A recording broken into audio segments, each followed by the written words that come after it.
Google is offering free AI training and tools to U.S. small businesses so they can innovate in ways both big and small. Built by Google experts, the Google AI Professional Certificate equips small businesses with practical AI skills. Through hands-on projects, they can start using AI to get more done and unlock new opportunities for their business. This is a new era of American innovation. Find out more at grow.google/business.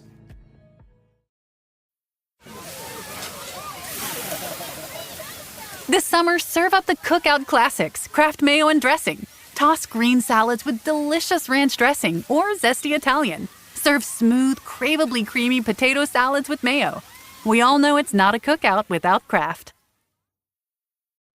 This summer, Prime Video takes you back before Legally Blonde, before law school, and into the world of Elle Woods in high school. Set in 1995, this Gemini vegetarian knows exactly who she is until her family moves from Bel Air to Seattle. Packed with iconic fashion, 90s nostalgia, and a throwback soundtrack, Elle proves one thing. Law school was hard. High school was harder. From the world of Legally Blonde, watch Elle, a new original series only on Prime Video. Watch now.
Everyone, what's happening? It's Jay Scott. It's The Hook Rocks, the ultimate rock community podcast. Thanks again for stopping by and giving us a listen. We always appreciate you being the audience, and please write us a review when you're done listening to the episode. And also check us out on all social media platforms, Instagram, Facebook, and Twitter at The Hook Rocks. And we're also part of the Pantheon Podcast Network, great network of music-related podcasts. Check them out at pantheonpodcast.com.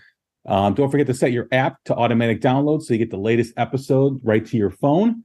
We're approaching our 500th episode. We've been doing this now for about 4 years. We've had some great episodes recently. We just had the great band from the Netherlands, D Wolf. We had Scott Gorham from Thin Lizzy with our co-host Don Jameson talking about the recent release of The Boys Are Back in Town live at the Sydney Opera House in 1979. So check that out and more, like Rick Nielsen from Cheap Trick, Richie Kotzen from the Winery Dogs, and so much more too as well. We've got some great episodes coming up. We've got a great episode for you today. It's been a while since this guest has been on The Hook Rocks. The last time he was here, I think it was our 300th episode, and we did an episode on the documentary that he did a few years back called Shadow Nation. Talked about that and talked about his activism, and we'd like to welcome back Mr. George Lynch. What's happening? Hey, well, as I said earlier, I did an interview right before this interview, and I just did that one intentionally just so I can kind of warm up. So that interview wasn't that good, but this one's going to be unbelievable, dude. I saved all the good answers for you.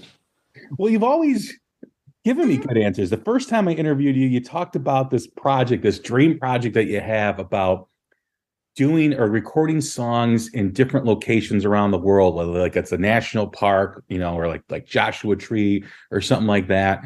And that was really cool. And you asked me to manage that, and I completely failed you on that. And then the last time you were on, we talked about the documentary, which I love, and your activism, which I feel is so important. So here we are again. We're here to talk some more new music from you. Wow, it's weird after our last interview. I mean, all those big ideas and plans we had. Yeah. Nothing happened. I failed, George. I failed. I said, I paid you 15% for nothing. Well, that nothing was pretty much nothing at 15%. So. Well, it was 15% of nothing. That's true, but still 15% though. So we're gonna have to settle this in court. It's kind of like Dominion and Fox, but I'll be Dominion. How do you get to choose Dominion? I want to be Dominion. Guy, and I don't know. You'll be Rupert Murdoch, and I'll be like freaking Bernie Sanders. There's the new lawsuit against them too from like Smart Attic, I think it is, or Smart. I forget what it's called, but they're suing them for almost $1 billion as well. So things are not good on the Fox News front. Smartmatic, yeah, another one of the big voting machine companies. So here we are. You got the new Sweet Lynch album coming out in a couple of weeks called Heart and Sacrifice. This is the third effort from you guys, and I absolutely love this project. You do a lot of projects. This is one of my favorite ones. This is going to be released on Frontier Records. And what's the difference between this album than the ones previous? It's way better. Yeah. This one was a tricky record. I think the first record, we didn't know what the chemistry was, so it just kind of did what we do, and it worked out. Ended up being what it is. And then we'd set the bar. And on the second record, I think we just kind of went through the paces. I'm not saying we didn't care about it or didn't try hard, but we weren't trying to break any new ground. We just sort of did another version of the first record. So in this one, we felt we had, like, what's the point of doing a third record? I've got all these other projects. I mean, how many records am I going to do? What's the point? Is there a reason to do this? Is there a demand for this? So we did. That's why it took us so long to do it, because we really weren't really intending on doing a third. Wanted to make sure there was a point. But once I started writing, so that's what Michael said. He goes, why don't you just start writing and see if you get excited about anything. If it's just like, same old, then, we'll pass. But just you let me know what you think. And so I started writing, and I started getting excited, and so did he. And he started throwing some shit down, and it was awesome. So we're like, I think this is valid and worth doing. And the funny thing is, well, it's not funny, but at the end of that whole process, we delivered the record. The record company rejected 3/4 of it. And I was like, you can't do that. I don't think, can you? And yes, they could. So that was a big pill to swallow. But it forced us to be more introspective and more analytical, and not, try not to come from an ego place and just look what's best. Let's just service this project and figure out what the problems are and be analytical. And we did that, and I think it was a better record for it. And I think it was actually the right decision.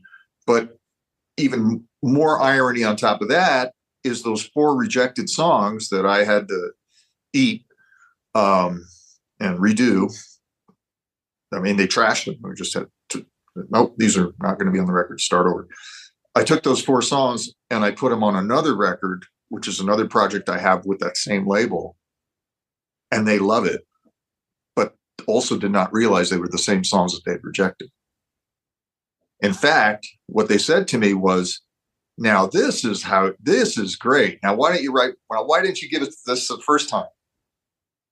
And I didn't want to say I did, but I did.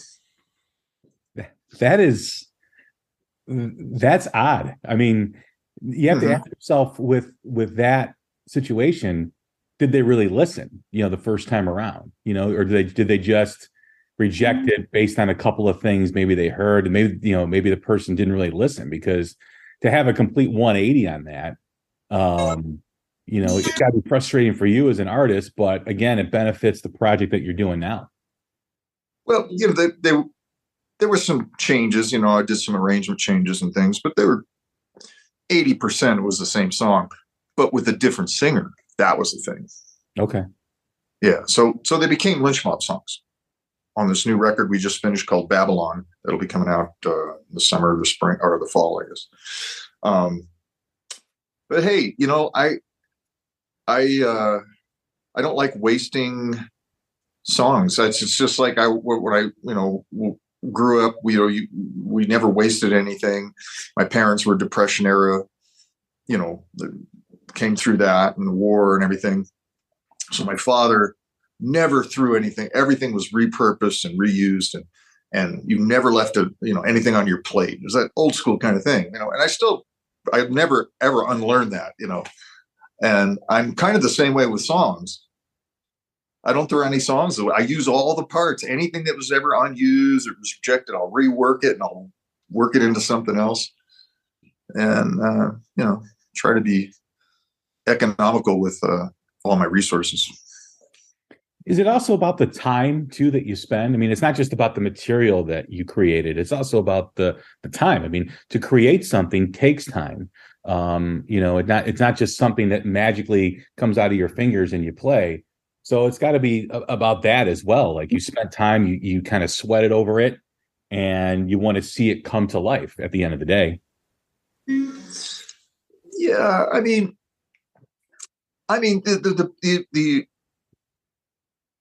the ideas, in their purest form and their rawest form, are just like raw resources, right? And then it's really, you can almost mold anything into anything at that point. So that it almost doesn't matter. I mean, it does matter what you write, of course, and the vision you have for a song. But I'm saying I just sit here all day long, which I do, and I'll throw stuff out and I'll play and I'll record parts and I'll play things that I'll forget, that could have been probably I should have recorded. But at the end of the day, it's just like raw materials. It's just like clay, and you take it and you do something to it, and that's really where the work comes in. It isn't the initial ideas so much. So that's why that example I gave of the song that was rejected by the record company that also accepted it in a different form for another project without knowing that it was the same song is because really it's like, I took the clay and I, deconstructed it and turned it back into just a ball and rebuilt it again. So, we did an experiment on this Lynch, not to get into a different project, but on this Lynch Mob record I was telling you about earlier. For years and years, I've talked to guys about, my, trying to learn from pop music writing and the fact that, most of pop songs, they're really well thought out and they're just really not complicated. They're incredibly simple as far as the initial idea. I mean, it's basically the same. Most of the time, a lot of these songs are just the same part, just played differently. Different dynamics and different layering and different melodies and this and that, but the same underlying parts, just repetitively over and over again. And that's really hard to do. So we actually wrote a song like that on this new Lynch Mob record. And that's sort of an example of what I was trying to convey, is that you can have the simplest 3-chord thing and build, an orchestrated piece out of it. If you have that kind of vision and if you have those arranging skills. So yeah, it's much less about, I've been trying to get away from the idea of a guitar, from a guitar player's perspective, if I have to make everything interesting, part wise and challenging for the listener and for myself to prove something. I don't know to who, to myself, to other guitar players, to prove that I'm cool and can write tricky, complicated music if I have to, that's not like easy time signatures or interesting chord changes. Some of that stuff is just really an exercise in, I don't know what, maybe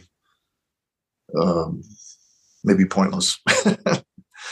because at the end of the day, I'm around my family and they hear my music all the time, and none of them seem very impressed ever throughout the decades. And then I think, well, God, I wish I could have just written one Tom Petty song in my life,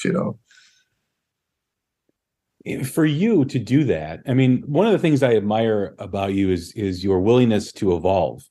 We've talked, I think, the first time you came on about, being outside the box. And there's always that challenge because the audience wants their favorite artist to stay in the box that they know and love. But as an artist, you need to evolve because that's how you breathe. That's how you live. When you challenge yourself like that with songwriting and a different approach, what's more difficult? The odd time signatures, the complicated guitar stuff, or writing a simple 3-chord melody song like a Tom Petty song? Oh, writing simple is much more difficult. And I'm not a singer, so that makes it even harder because, I'm not the guy you want to invite to the campfire to sit around the campfire with acoustic guitar and sing and have this repertoire of cover tunes. That I'm not that guy. I'm the opposite of that guy. In fact, if you invite me to your campfire, I'll have an electric guitar and I'll be working out intricate solos that you won't be able to sing along to, and you'll get bored and go into your tent and just say, fuck this George Lynch guy. What the fuck? Who invited him to go camping with us? He sucks. He doesn't know any songs. So, writing a simple song is really, really, really hard for me. Writing a good, simple song, and,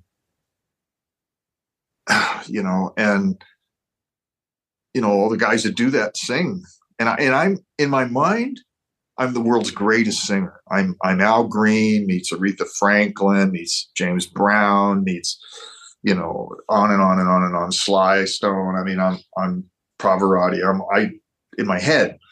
The problem is, as soon as this thing opens up, this pie hole, everything goes to hell, dude. It's really, really sad. Yeah. People have paid me to not sing. Like a lot of money. Like how much? I go, how much would you pay me to sing? I go, well, I'll tell you how much I pay to not sing. As soon as they hear my voice, yeah. Have you found yourself getting less and less campfire invitations over the years? I get none because I put it out there.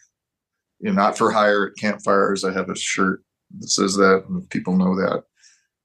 And I price myself really high, so it's just cost prohibitive for most of these campers. Don't have that kind of money. You know what I'm saying? Right. I mean, with gas prices these days, it's 100,000. Yeah. And so with this project with Michael Sweet, you regrouped with him, and you guys have an interesting relationship because you guys are kind of on both ends of the spectrum, and it's been talked about a lot over the years. But when you guys do create, and it's about the music, how much of that difference in personality comes into that creative process? No, I think it's. I don't even think it's an issue. I think you're referring to the fact that we have different worldviews. Yes. Yeah. So, no, I think it's not even a thing. I mean, I'm not writing lyrics, so and everything. I kid around, and Michael and I kid around all the time. I mean, it's just a joke fest, basically, the whole thing process. So, but I kid that, and I'm actually not kidding, but all his songs are about how much he loves his wife and Jesus. I mean, that's pretty much the whole. I mean, there's your review right there,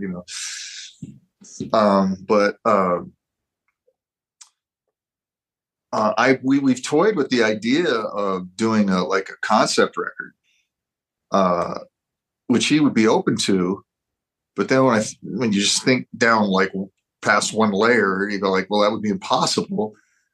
I mean, I would write the atheist perspective, he would write the Christian perspective, but the problem is, who's going to sing my perspective? Yeah, I didn't expect him to do that. It would be uncomfortable and weird, and no, that wouldn't be right. And I can't sing, so Well, you got to take some lessons, George. You got to. I mean, I've been around great singers all my life and tried to, and seriously, like soberly tried to just apply myself. And, I sing backup live, of course. But I'm just kind of blown by the seat of my pants. I don't really know parts. I can just kind of go up and if it sounds good that night and I'm feeling it and it's in a good key for me that I can hit the notes, I can sometimes have fun with it and try to get a little bluesy and a little gospely and let that flag fly a little bit. There was one show in particular.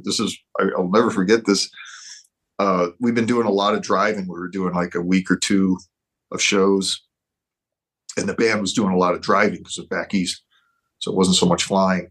And so we're spending a lot of time in the vehicles, and we were listening to music. And I was at that point listening to the live Aretha Franklin record. It was like a 2-record set from the live performance at the church in Los Angeles. And there's a video of it. I don't know if you've seen it. And Mick Jagger and Keith Richards are the only white people in the church, and they're in the very back, like trying to get up on their tippy toes to see Aretha, and they're just like little kids, And it's so heavy. It's unfreaking believable. It's like a performance of a lifetime. And for her, I mean, it's insane. So I was just listening to this thing every day for hours and hours. And eventually, just by osmosis, I think it just permeated me so much. And I have those inclinations anyways in my head as far as what I like vocally and what I would like to be able to sing like, or what I appreciate, in a vocalist. So that night, one of those nights at the show, we just had a little break in between 2 songs, and I just felt really inspired, and I just blew off some like pseudo gospel stuff, and it was the best I ever sang in my life, which is still not great, but for me it was really good, and that's all that matters. It's about me. It's not about the audience. Fuck the audience. Who cares? I mean, dude, how much did you pay to get in here? Okay. There's no refunds. So, no, but for me, it meant something. It meant a lot, because I thought, as much as I want to be a good guitar player and write good songs, above all that, if I could trade all that in to be a great singer, I would, where I would be able to sing what I hear in my head. I would take that over what I'm doing now. And I'm not even kidding, but whatever. That's a great story. I mean, Aretha, you got the spirit of Aretha in you, and you were able to get it out. I mean, obviously it didn't sound like Aretha, but I don't know, dude. Maybe a little better, actually. I mean, not a lot. It was in the ballpark. Yeah, it's right up there. Usually it's the Pantheon. It's the Aretha, Al Green, and Mr. Scary. Those 3 are usually in the same breath, right? I don't know. When you say the ballpark, are you also including the parking lot too as well, or the actual ballpark? Yeah, and not the main ballpark. It's the other ballpark, like the Little League ballpark, where the Bad News Bears practice. Yeah. There's a great reference. As far as this project goes, we all know you do a lot of projects, and it's for George Lynch fans. It's great because we get more George Lynch music. Working with Michael, is this one of the projects that you look forward to in terms of creating with Michael and putting out music like this, and working with Frontiers? Because I know you've worked with Frontiers in the past. Yeah, I mean, Frontiers is one of the very few labels that we can. We know we have a home there, and we can, as a place that will get our music out there, and we can do business with. So we appreciate that, and we try to always honor that by making sure that I'm not ever just phoning it in, no matter what project it is. So,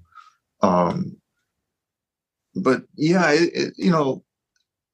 as far as the enthusiasm going into a project, there's a little bit of trepidation with these records, because I mean, they are a bit of work. And so you got to gear up for that, just like any project, any kind of work. if you're doing a construction thing, you got to get all your things in place, and your subs and your materials and your costs and your budgets and your time. And it's the same with a record. You have to do that part of it, which is really, really important. I mean, just as important as anything else is managing the project. And that's usually falls on me most of the time. So, that takes some of the joy out of it, but, it's just, it's life. It's just what you have to do. It's a business. But at the same time, anytime I sit down and I'm in the saddle in the studio, I'm super happy, because that's my most favorite thing to do related to music. Live is great. You have awesome shows that are electrifying, and you goosebumps. Those are fantastic. And that's another thing. But being in the studio to me is my element. I could just be there all the time. In fact, when we have days off, I get bummed. I don't know what to do with myself. I'm like, I want to work 7 days a week, 12-hour days. I just love it. As long as I can sit there and come up with ideas and play solos and build guitar pictures, whatever you call it, I love it. And as long as the ideas are still there, and I'm not repeating myself too much, hopefully. Is it also because, the creating process for you, you've been doing this for a while, and, here we are in 2023 and wanting to create more music, is it because you've kind of settled into who you are? Is it about the challenge of coming up with different approaches, like you mentioned, with, writing like a Tom Petty song or trying something different? There's always the great unknown in areas of artists that they haven't created yet. And is that it for you to go into those untapped chartered territories for you to create? There's some of that. Sure. Like if I'm doing a project like The Banishment or Project Infidelica, or the Smoke This record, and other projects that are a little bit left to center for me, out of my wheelhouse a little bit. Even KXM, definitely KXM. Yeah, those are more like exploratory projects where you're dabbling in things where you don't have a solid footing, and it's not necessarily in your wheelhouse as much, and you're having to either fake it till you make it, or learn new stuff, or that kind of thing, which is very exciting. And versus Lynch Mob, The End Machine, Sweet Lynch, which Dokken, it's kind of what I do. It's sort of don't have to think about it too hard. But yeah, so I like the more adventurous projects for sure. But they come with a little bit more stress, because you just don't know what's going to happen. When we do a KXM record, I mean, we don't do any pre-production. We, as you know, we don't write anything. We can't walk in with a song or anything. So we just turn everything on and see what happens. And we have to write a song and record a song every single day for 12 days. So that comes with a certain amount of stress, because you have this pressure, but that's a good pressure as long as you can deliver, as long as we've never had the situation. I have never had this situation happen where people are like, okay, you got to come up with something, and I failed. I'm just like, I just can't come up with anything. I just don't know what to do. I don't know what to play. Nothing's coming out. I'm sorry. That hasn't happened, which is fascinating to me. I'm not saying it from like I'm bragging. I'm just saying the fact that I'm fortunate enough to be able to sit down and produce something every time I sit down in a musical sense is a gift. I'm not sure where it's coming from, but I'm just really happy, and I don't want to fuck with it. And I don't want to look at the eye, and I don't want to think too hard about it. I'm just going to go with it. So when I have to do these records, when I start these record projects, I have this little bit of trepidation. Well, I've got to get everything in place and, go back and look at some of my ideas. But when you sit down in the saddle and go, okay, I got to build this thing, I need 11 songs, part of it is a little bit like a contractor where you measure it out and you go, okay, if I'm doing the End Machine record or a Lynch Mob record or Sweet Lynch record, I kind of do it like a Dokken record where we go, okay, everything has to have hooks.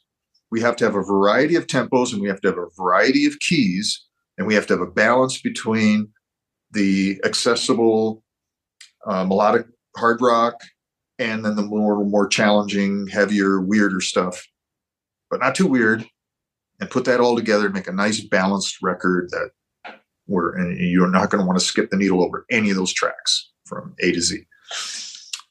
And that's just kind of how I look at those kind of records. But if I go and do a Project Infidelica record or something like The Banishment, none of that applies.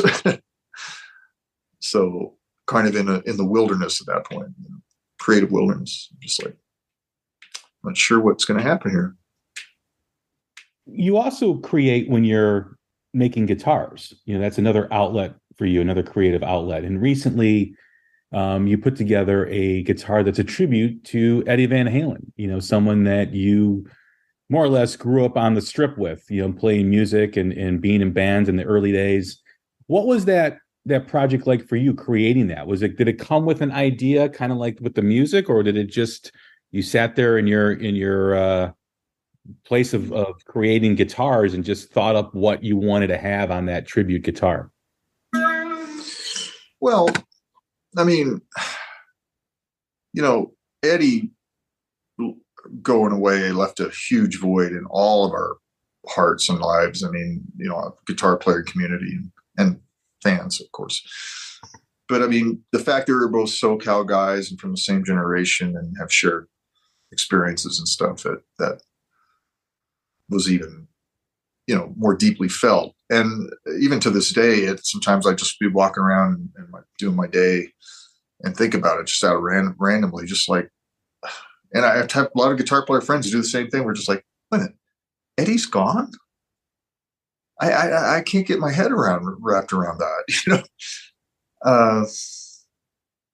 it's just a crazy thing. So, I mean, it's been on my mind, ever since, he's passed, obviously, weighs pretty heavily and, makes you think about your own mortality and your place in the Pantheon, and have you done the right thing? And is there anything else you can do to, serve the greater good?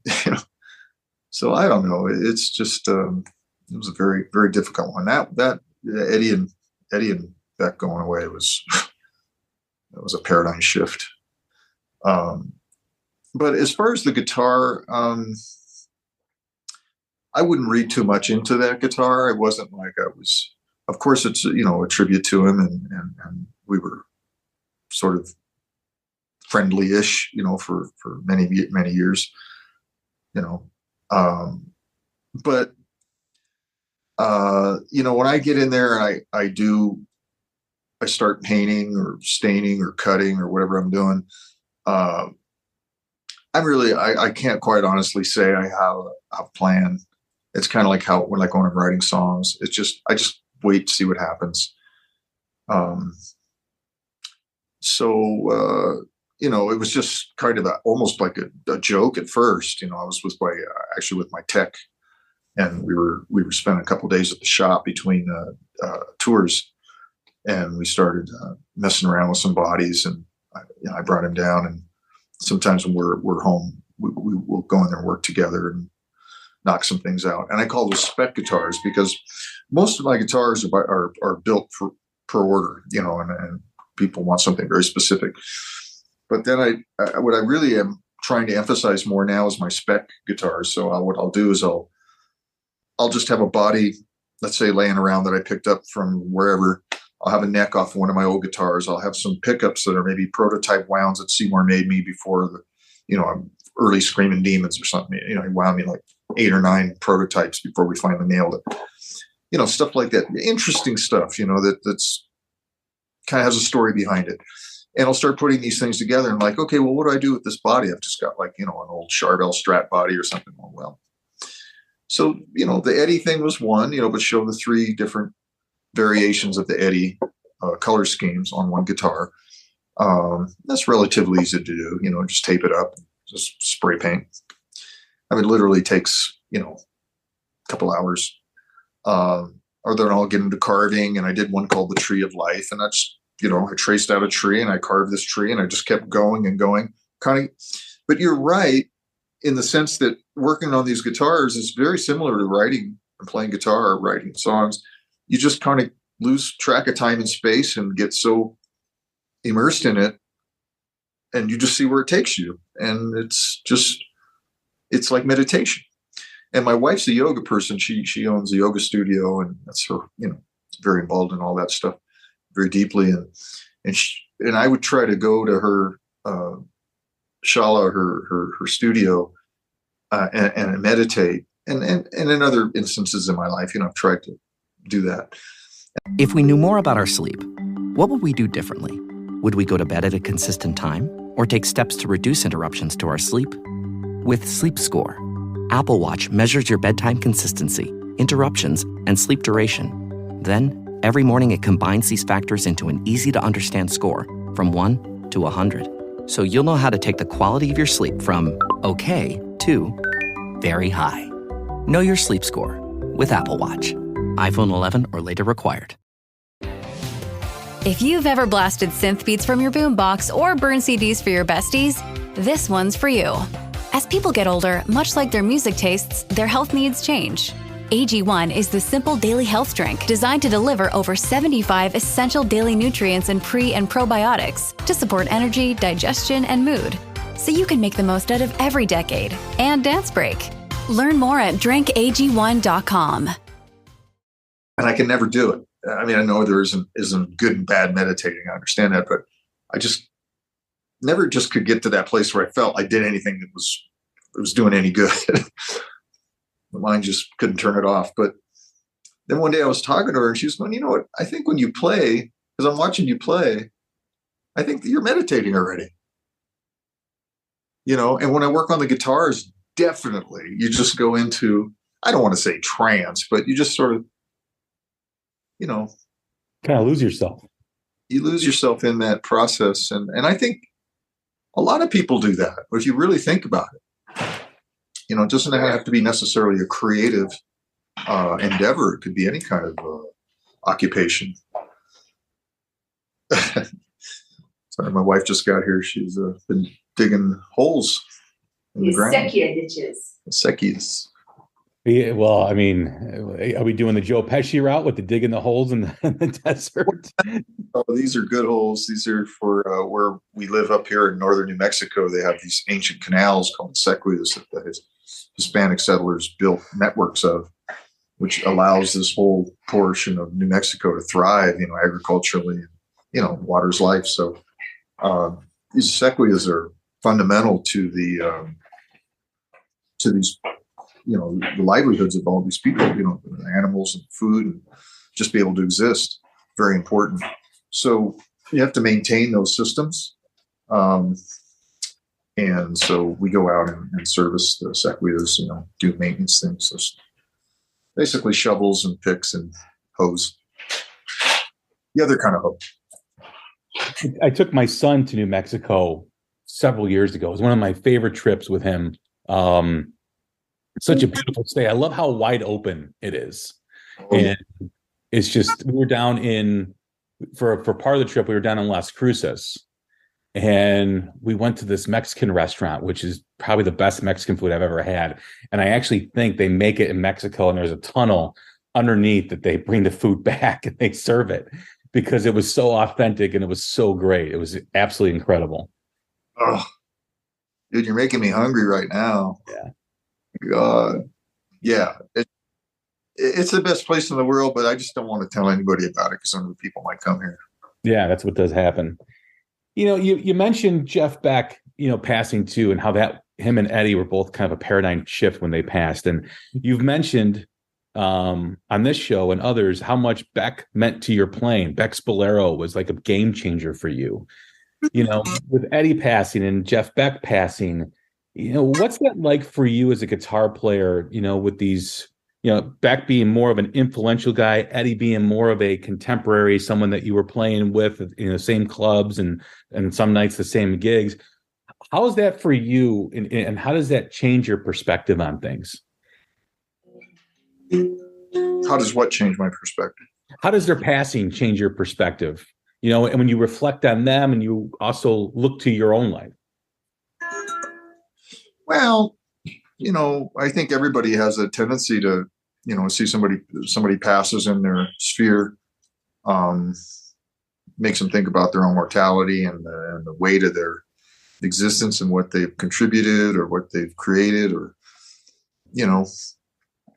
and I think you want to do something lasting, but not from an ego sense, but from a contribution sense. It's almost like the Native American ethos of, consider your actions and how they affect 7 generations beyond you. I mean, that's a long time to consider, but again, I think you have to be careful when you're building, what may be considered a legacy, that it's not for the point of having a legacy. In other words, you're not putting your name on the bridge, some politician's name on the bridge to, assuage his ego, or some billionaire's philanthropist, quote unquote, museum, with his name on it, with a bunch of dead artifacts that they stole,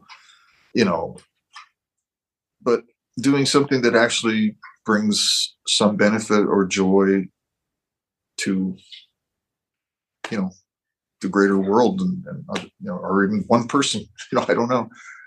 I'm not sure how to categorize it, but I'm just thinking music is such a crazy, intangible, almost very mysterious thing, that serves a purpose that's more fundamental than a lot of things. Maybe not more than air and water, but definitely love, music, air, water. I mean, those are all kind of heavily weighted necessities, and if I can be a part of that process and do my job well, to where it makes life better for some people, then I guess that's most I can expect to achieve. It's hard to quantify that, but you hear back from people. The interviewer I just spoke to before you had some very nice things to say about how he felt about some of the things I've done musically, and the tell was very heartfelt and passionate about it. So that's good to hear, because sometimes when you're sitting there doing this, it's really just nuts and bolts, and it's a money thing, and it's my job, and I'm just kind of doing what I always do, and and sometimes forget how it actually affects people emotionally on very powerfully. So I have to remember that. When I hear your guitar playing, I think back of my older brother, who was a huge George Lynch fan. And of course, when you have an older brother in the house that's bringing in hard rock records and rock and roll stuff, you become a fan of that too. And I remember how he would go over your parts, and he would play Kiss of Death, or he would play Unchain the Night, or Tooth and Nail, or whatever it was. And I would just, I could hear him in his bedroom throughout the house, because my parents were working, during the summer, and we were both home, and I would just listen. And I became a huge George Lynch fan almost by accident, because of my brother playing your parts on guitar over and over again and trying to learn that. And every time I hear, any of the Dokken stuff or any of the early Lynch Mob stuff, it takes me back to that moment of when I was younger and hearing my brother try to play your stuff. Mm-hmm. Yeah. And sadly, playing it much better than I could. That's another thing. I feel like I've been somewhat irresponsible, but it's just kind of the way I'm built, where I don't really put the time in to make sure that I replicate things that I've created that matter to people. And I've gotten some crap from that, and I think rightfully so. And where I'll go play live and I won't reproduce these things in an honorable way, I'll just sort of dance around it and do a variation on the theme, but somebody like your brother probably, I don't know, but may have figured this stuff out note for note. And it would probably be the right thing for the guy who replayed it originally to know it note for note. That would probably be what I should do, but I don't. But, oh well. The last part of our conversation, I know how much activism is important to you. I know how much, finding a cause that you're passionate about, whether it's Shadow Nation, whether it's about feeding the homeless in the streets of LA.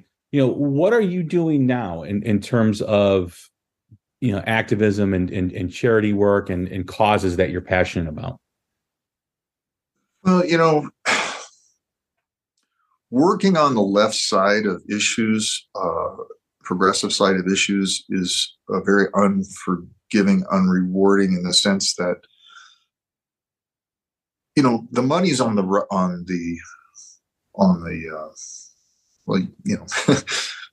the money's on the power side of the equation. Smart people will convince themselves, rationalize lies to get paid, and good people will work themselves, to a point of mental fatigue to try to better society and have a better world, and with no immediate reward for themselves financially or otherwise. It's just a bunch of hard work, and it's painful, and it's heartbreaking, and it's frustrating, and it's full of failures. And the thing was, with, for instance, let's say on an environmental let's say there's a mine they're trying to, put in a gold mine in Alaska or something that's going to destroy 1 million acres of caribou habitat and salmon fishery for indigenous communities will be affected negatively, and create leach fields that'll poison the water in the ground for hundreds if not thousands of years. So you look at that and you think, okay, well, if you win that one, if you have an administration that's sort of pro-environment, that's a temporary thing. So your wins are temporary, but your losses are permanent. You know what I mean? Yeah. It's a perspective there. You can never rest on your laurels or think, oh, I can put my feet up now. We fought that battle. So in my younger years, I did fight some battles and was heavily involved in some other issues, especially environmental issues, which I'll always care about. But you get fatigued, and I did get fatigued. So now I'm at the point in my life where I just trying to just live by example. So think globally, act locally, kind of. And I'm a hypocrite. I drive one of my vehicles is a gas guzzling diesel monstrosity. But I'm trying. Not perfect. I grew up in a modern world and a victim of that. But the other thing that I've been frustrated in is that I'm never able to kind of bridge that gap between being a little bit of an activist in my own way about things that I really care passionately about, social, economic justice, environmental justice, climate change, and whatever, on and on and on. And I think, well, I'm getting this gift as I play guitar and I can write songs. I need to use that as tools, as vehicles to convey these messages. Never been good at that. And that has been very frustrating for me as well. So, and then again, I think you have to have a natural kind of tendency, ability to do that well. I mean, like Crosby, Stills and Nash Young, Rage Against the Machine,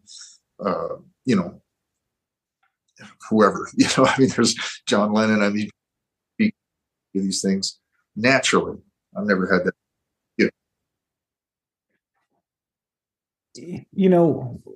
I think the thing that's always present with activism is irony. When you think of things that happen and what causes you to go after something. And what I mean by irony is when there's the other side of things that get upset about something that, like, for instance, the train chemical spills in Ohio, that derailment, or I think it was in March. And we heard all these people upset about how come there's not regulation. And the irony is, well, people are voting for people that don't want regulation. And this is what happens. And then even if you peel the orange back even more, when the train derailments versus like the pipeline and, the Keystone pipeline that was canceled and all the uproar that was caused because our current administration canceled that permit to continue to build the pipeline, and all the oil spills that happen as a result of pipelines. It's like, do people really understand what they're for and against sometimes? And I think that's sometimes where I go is like, well, wait a minute, you voted for someone that wants to deregulate. Now you're mad that there's no regulation, yet you were mad when the Keystone pipeline was canceled because of environmental concerns. And I think for myself, who loves the environment and is very wants to help the environment, it grows frustrating to hear that and to see that. And the irony is always present when it comes to that. Yeah, I mean, it's a tough question because, of course, everybody wants clean air and water and wants a healthy earth for our children and grandchildren. And, we want everything. It's just common sense. Nobody's going to not want that, right?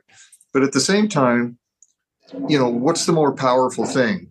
The aspirational, the best thing for all of us long term, or your immediate gratification of some sort of reward? So I think greed and fear are probably the two greatest motivators. Politicians know that, especially politicians that are in bed with money, powerful interests. They understand human psychology and they understand what makes us tick. And they will use fear of the other and greed, immediate gratification, as the carrots. And as human beings, we're going to go for that because that's how we're designed. And then beyond that, I think it's a matter of, within that context, it's a matter of human, just the way you're wired as a particular human being. And I think the data will reflect this politically, that throughout the world, we're pretty much bifurcated straight down the middle. I mean, we're polarized, 50% against 50%. So where's that going to get us? And I think that personally is a matter of brain wiring. I just think people are designed to be empathetic. Half people are designed to be forward thinking, care about others a little more, be more compassionate, empathetic, and willing to forego some reward, immediate reward, for some greater good. And the other half of us aren't. And I don't think you can't talk somebody out of the brain wiring. There's no argument powerful enough to change the way that you're built, chemically, logically. So I don't think there's an answer for the dilemma, quite honestly. Yeah, no, I think it's more or less they have to experience something to change that wiring, right? I mean, right. Dick Cheney's daughter's a lesbian. All of a sudden, he cares about lesbian issues. Right. But he's still going to be a warmongering Halliburton monster. Or, when it comes to healthcare, people scream about repealing Obamacare, yet when they get cancer and these bills pile up and they have to do all this stuff right away, they're like, no, we need this. Well, because it didn't affect them originally, they don't have the connection to it. They don't care about it as much as someone who has a pre-existing condition, or someone that, almost was on the verge of bankruptcy, even though bankruptcy still happened because of healthcare. It's a lot of me, and I think that also probably played into your fatigue too as well. Yeah, I mean, what's the solution? Give everybody a little bit of cancer. Oh, geez. You want universal health, single payer health care? The United States is kind of an island, really. And we're not like Europe or Asia where we have these other, we're just surrounded by these giant oceans, and we don't really understand that, there are better ways to manage ourselves. And just the simplest idea I can think of is, we'll look to places that manage themselves well and they have good results. Look, you don't have a lot of guns, so you have 1-2 200th of the gun deaths in your country than we do. You have sensible environmental regulations. You have, why don't you have, hundreds of thousands of homeless people and why do you massive levels of incarceration, mostly brown and black people? All these things. Why do we have that and other countries don't? Well, let's look to these countries that do better with those issues. Benelux countries, Scandinavian countries, whatever, Bhutan, whatever, and name a place that's successful at dealing with certain things. New Zealand, and see how they do it. I mean, it's just like a business. It's a way you manage. We collectively decide to manage ourselves. People are all down on the government. I was like, well, government is just us managing ourselves collectively. That's all it is. Can't have chaos and anarchy. I mean, you got to have a way to, we have to have shared rules and beliefs. But of course, now when you start getting to the point we're at now politically, where there is no way to detect truthfulness from truthiness, then you don't have any foundational basis to even be able to hold a conversation about any of this stuff. So yeah, I think it's the point. I think that's all intentional, obviously. Muddy the waters. Yes. What's next for you after this? I'm going to for Emperor of the Universe. Name this continent Lynchtopia, and I will be. But I'm not going to ever get corrupted or anything, or be bad or anything like that. And I'm not going to be. I'm probably give up power after a couple of years, pass the torch on. But I won't change the Constitution or anything like that, or, go against my political enemies or anything like that, or take billions of dollars. Nah, I won't do that. That won't happen to me. That happens to everybody else. Yeah. Only the strong survive at the end of the day, right? But do you have, what's the next music-wise in terms of, for you? I mean, you mentioned the Lynch Mob project, right? New album coming out from that band, and what else is going on? Well, The Banishment came out in February. The Sweet Lynch record obviously is coming out here soon. I've got a litany of projects in the pipeline that are all done. Just start tossing them out here every couple of months. I don't want to confuse people. It's pretty confusing. I'm confused. I can't even keep track of it. I've got a second Heavy Hitters record coming out, Jeff, that I did with Jeff Pilson. I did another one of those, which is all covers. Got a Lynch Mob record called Babylon, which is great. That's coming out in the early fall, I believe. I've got an instrumental record that I finished about a year and a half ago called Guitars at the End of the World on Rat Pat Records. That's going to come out early summer. And there's The End Machine. I guess that would be the third End Machine record with a new singer, this gentleman named Girish from India, who's unfreaking believable. He's just insanely good. So Jeff and I are very excited with the way this record's coming out. And I think we actually, with this End Machine record, I think we finally did it. I think we finally reached that thing that we've been trying to write, that album we've been trying to make for 40 years. Every Dokken record, Lynch Mob record, me and Jeff, all our records, they've all led up to this. And I think this is the payoff. I think this is the one. I don't think I need to make any more records after this one comes out. That's a big statement. I'm going to change and do something else. As far as Dokken shows, you still going to continue to do that as well? Yeah. That's probably about a third of our touring is doing the where Lynch Mob will open up, Dokken headlines, and then I walk out and do 3 or 4 songs at the end of the night with Don and do our Kumbaya thing, and everybody loves it. It's super fun, easy, and very makes a lot of people happy. See us up there and playing the original tunes and all that, having a good time. So, yeah, we'll keep doing that for a while. And the question you probably get asked a lot: is there any inkling of a Dokken reunion now that Foreigner's kind of winding down too as well? I really don't think so. Don's coming out with a new record, with his current band, and I've got a Lynch Mob, is this current version of Lynch Mob. I'm trying to keep this intact, and I'm very, very happy with the band. It's a great band.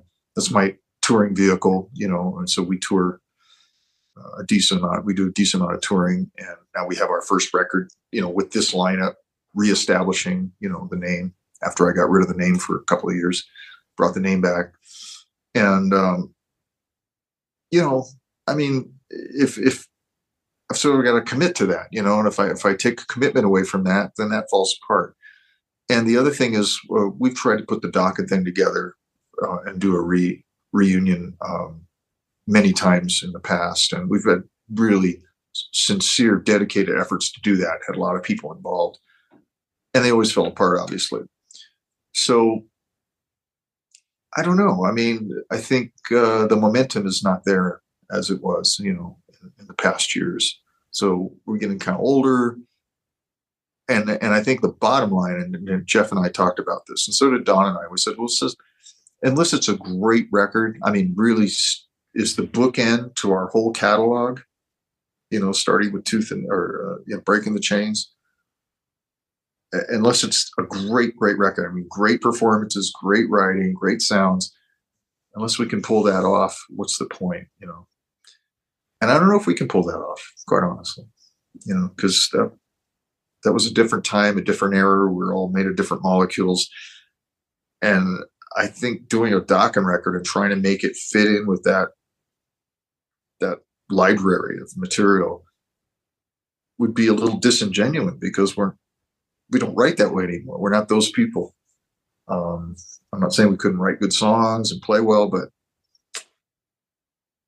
I don't know if it's necessary, Well, George, as always, thank you for your time. Always a great conversation with you. Always great catching up with you, and can't wait to talk to you again. Well, we'll have lots of opportunities. Let's just pick a project, down the road here, and hopefully we can get back together. I just like the fact that we get into different areas, and not, the music's important. We do that, but also I love talking to you about some of the other things that are important to me and hopefully everyone else that matter. I think it's important too. I think in today's day, I think we kind of shy away of that for whatever reason, but I always appreciate that you're engaging. I always appreciate, the wisdom that you share on things and the perspective. And, for those that haven't seen it, it's available on Amazon Prime, which is Shadow Nation, which is the documentary you did about, I think, 8 years ago or something like that. And just a tremendous story, if you will, or a documented story about what's really happening with the Native Americans in this country, and just a great vehicle for information and the truth. Thanks for bringing that up. That's a project very close to my heart, and just incredibly passionate about. And again, as we talked about a little earlier, it can be very frustrating, because with all the little tiny levers that we can pull on our end, with a little voice and my little soapbox that I can get on, doesn't even move the needle. And that's really the biggest problem for me, is you throw yourself in your full weight of this into something that you believe in, you care about, and you hope to make some tiny little difference in the world, and it doesn't move the needle. It's very disheartening. And but as you said, we did make a documentary. We managed to make it, even though we didn't have any experience in making films at all, and learned by doing it. And now it's there. It actually is a tangible thing that you can, as you mentioned, you can go onto Amazon and watch it. And I hope some people get a chance to do that and listen to the message, and maybe find it or contribute in some way to fix I think what I would call America's original sin. People refer to slavery as the original sin. I said, well, no, I think pretty much the genocide of the first Americans is the original sin. Then there was the other sins. I think the most impactful moment for me in that documentary, I may have mentioned this to you before, is that scene where it's kind of correlates with what we talked about, the power on one side and the empathy on the other, is you have a youth center that's pretty much vacant, non-existent. It doesn't get the funding it should have. It doesn't, the upkeep isn't there. And the youth center is what people in poor communities and in lower income communities use for their children to go and get off the streets and find mentors and lead them, or hopefully lead them to a path of a positive of life and positive things. And then right next door, all this money is going into a prison for kids, basically. And it's like, well, if we spent the money on the youth center, maybe we wouldn't have to spend the money on the prison for kids. It was insane. I mean, the juxtapositioning of those two things right across the road from each other. The abandoned, boarded up, community center or whatever it was, and then right across the street, this massive juvenile detention facility, Obama funded. He put his name on it. It was on the freaking billboard, and a lot of the tribal people refused to work on it, because it's, or we're going to give you a temporary job, so now we'll have a place to put your children. Incarcerate your children. It's just maddening, and those places aren't going away, Yeah, they're building more of them, I mean, it is, it's a very troubling thing in this country about how many people have been incarcerated over the last 25, 30 years. And that's a whole nother topic for another time. But get into, forced prison labor and, working for 13 cents an hour. You talk about having a motivation to imprison people, especially poor people that have no political power, people of color. I was like, oh, guess what? We've got this workforce here we don't have any there's no unions. We don't have to pay them a living wage. I mean, basically it's the one line in the 13th Amendment that makes an exception for slavery. Crazy. It's like if you did something wrong, there's jaywalking or stealing a loaf of bread or whatever, brandishing a gun or whatever you did in your poverty-stricken community where you have zero options, give us a reason to lock you up and use you as slave labor. And I have I don't want to get into the weeds on this one, but I will save it for next time. But I have worked with companies where this is actually a thing, in the music industry. And again, I have to be careful. I don't want to mention names or anything like that. But I'll just say there are very large companies out there that avail themselves of this kind of prison labor. And one of them was very, the CEO was very outspoken about being against building musical equipment in China or Indonesia because they would claim that they used forced labor or prison labor. So we'll never build in China. We'll always build America's because they use prison labor. What they didn't tell you is those same companies had compacts with the states they were in to use prison labor to build those musical instruments. I used to work for a corporation, a big corporation 20 some years ago that had smaller corporations underneath the shell of the big corporation that would use prison labor for things. It was crazy. I just, and the rights argument around that is, well, they're bad people. They did bad things. And shouldn't they be productive and paying for their room and board? And instead of just sitting around in a cell room and idle, whatever the term is, Mm-hmm. You know what I mean? So that's the way they sort of rationalize it. But I was like, well, no, but it doesn't mean you can't treat them as if they're part of the workforce and they could actually make a living wage and have decent working conditions. Whether it's still a citizen, still a human being, but really just using it as corporate, so it's corruption on top of corruption. So corporations, it's going to affect their bottom line, so they don't have to. Labor's their biggest cost, Till next time. Yep, we'll get into it next time we talk, because it's a whole can of worms. Good thing too. All right. George, thanks again, man. I appreciate it. All right, buddy. I'll talk to you soon. Thank you. Have a good day.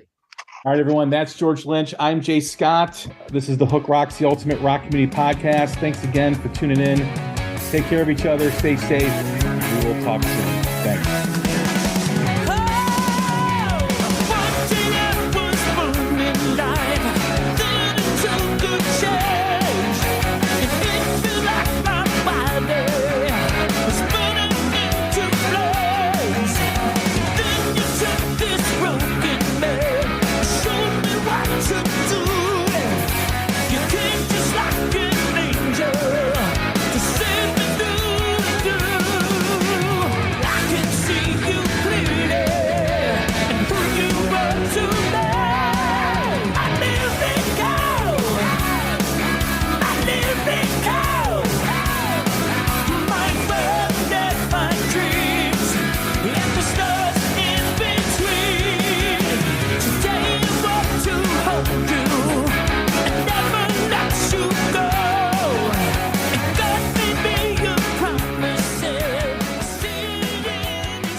Evening. Buyer's remorse. Buy a new car? I'll be moving in. Let's get started. Sorry, I think there's been a mistake. I bought it from Carvana. You what? Yeah, great price. I even have 7 days to love it or return it. So there's no... No buyer's remorse. More like buyer's rejoice. I guess I'll let myself out. Congratulations. I mean it. Buyer's rejoice. Buy your car today on Carvana. Limitations and exclusions may apply. See our 7-day return policy at Carvana.com.